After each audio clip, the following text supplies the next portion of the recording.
Petugas Jatantras di Treskrimum Polda Sumsel kembali mendatangi pemakaman Tionghoa Talang Kerikil, Palembang, yang merupakan TKP kasus yang menyebabkan Ayu Anggraini tewas. Kedatangan polisi ke TKP juga diiringi warga sekitar yang antusias dan penasaran akan sosok terduga pelaku berjumlah 4 orang.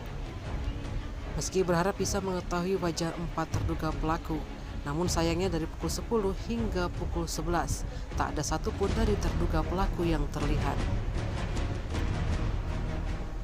Kedatangan petugas Jatantras di Treskrimum Polda Sumsel itu dipimpin langsung oleh Direktur di Treskrimum Polda Sumsel, Kombes Anwar Reksawijojo, dan Kasubdit Jatantras AKBP Tri Wahyudi. Kedatangan pihak kepolisian guna melakukan full bucket lantaran kasus Ayu Anggraini selain dibunuh juga diduga mengalami tindak asusila dari keempat terduga pelaku.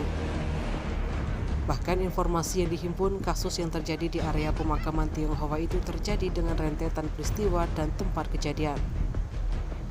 Pantauan di lokasi ada 3 TKP di areal pemakaman itu yang terpasang garis polisi.